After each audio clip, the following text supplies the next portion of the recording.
For today's project, we are going to only need a few items. First, I grabbed my Amazon package, and this has my caning in here, which is going to be for the main part of the project. Then I had to run over and grab a couple vases in different shapes, and then I ran to Trader's and then got some peonies flowers. And I think we're ready to get started. We're going to start with one of our glass vessels and our caning. And we're going to put that right at the edge of the caning. And we're going to wrap that around and kind of measure it that way. Just eyeball it. And then we're going to cut that. And what we're going to do is we're going to cut that so it overlaps about a 1/2 inch over the caning on the other side. Just see how it kind of overlaps right there. And then we're going to cut at the top edge of the vase opening, about a 1/4 inch to a 1/2 inch taller, so you don't see the top of the glass. You could go further, it's really whatever you want to do. Then we're going to grab some hot glue, and we're going to start by putting just a tiny little dab at the bottom, and it's just kind of securing it to the bottom. And I just did this in a few little areas around it. You could do the entire bottom if you want, but I kind of did it like in different areas, just a tiny bit. So that I can maybe take this off when I decide I don't want the webbing on there. And then we're going to put a bead of glue on one side of the caning and then overlap it. And that's it. Look how cute that is. So here's our first one. That's a small one. Then we're going to do the same thing on a large one. Same process. We're going to cut it to size from top and bottom. Then we're going to add the hot glue, overlap the two pieces, add a couple little strategic little spots at the bottom to kind of hold it so it doesn't slide, and that's it. And now you have a larger vase. And we're going to do one more, which is that odd shape one. And what we did was I pre-measured right to where it starts to angle, and I put that around there. And you guys got the picture. I don't think you need me to show you how to do the rest of it, but look how cute that one is. Then I just took some peonies flowers and put them in the vases. You could use these for candle votives also, because remember it's glass inside, so it's safe. And I just love the way these turn out. These are perfect for dining room or your bedside table. They'd be really cute for a wedding. I just love the way they turned out, and I hope you guys love it too.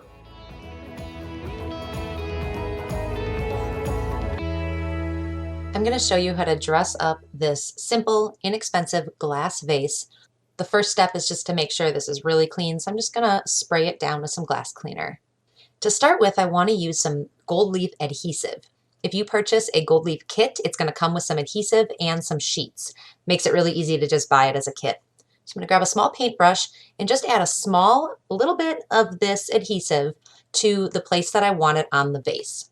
So for this project, it's just going to be the top rim, and I don't really want clean lines. I want this to look like it's flecked, old, maybe worn gold. So I'm just going to apply it really, really light coat. We don't want it to puddle anywhere, so I'm just using a little bit and I'm going all the way around the top rim. The gold leaf is only going to stick to the adhesive. So once I have adhesive exactly where I want it, I am just going to let this sit for about 20 minutes, and I'm going to go wash that brush right away so it doesn't harden.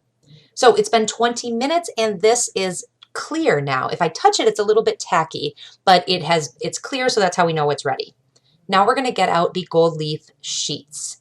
Now you want to use a tweezer and a dry paintbrush with this. If you handle it with your hands too much, it's going to stick to your fingers. So try to use your fingers as little as possible when doing this.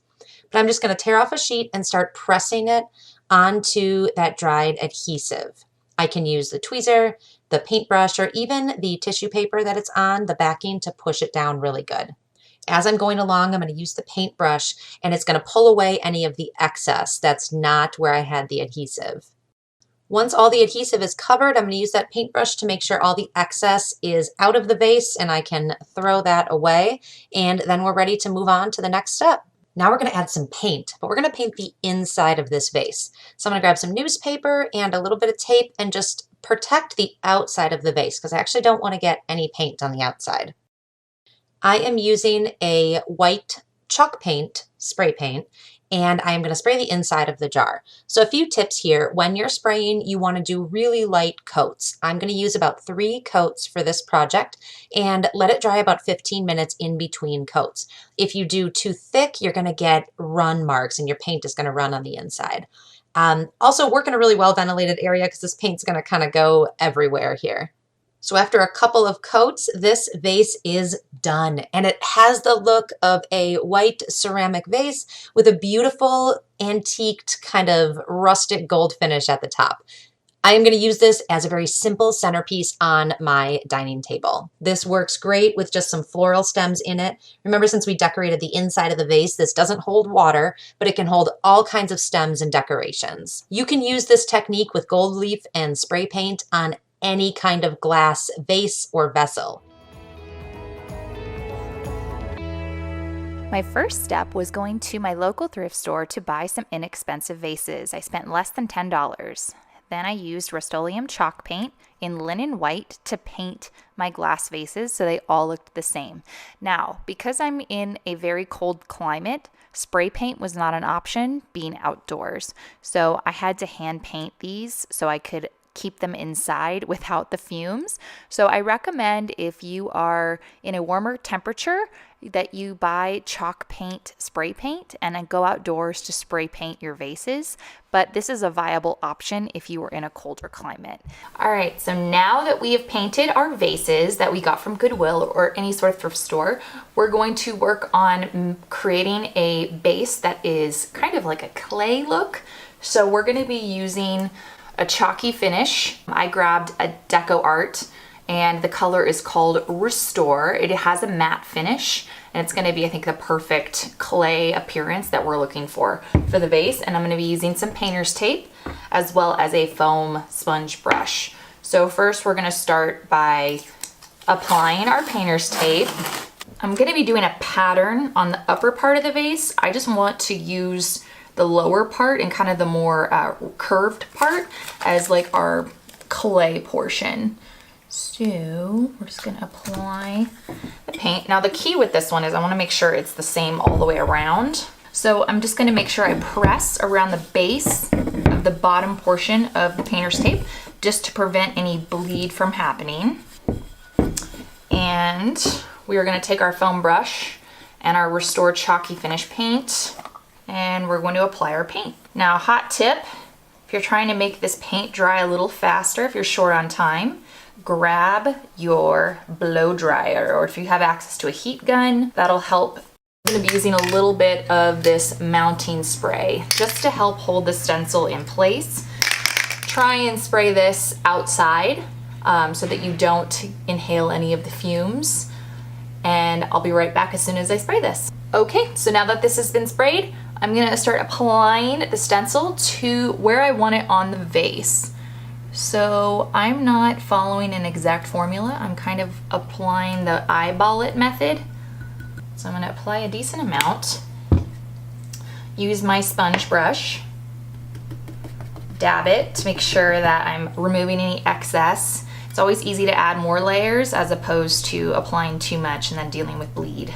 I like these brushes too because I think they work really well for smaller stencils as opposed to like a paintbrush or even like your traditional sponge foam brush. All right, now that we have finished and this part has dried, we're going to peel it off slowly. And there is the first piece of many for this pattern stenciled vase. So stay tuned as I go through and I add more of this pattern around this cylinder vase, and I can't wait to show you the after.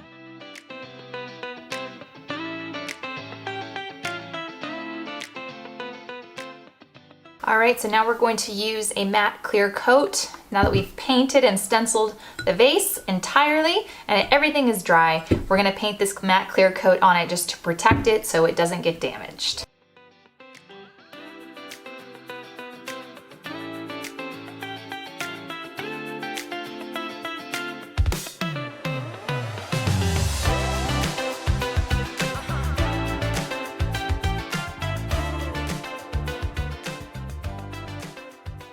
What do you think?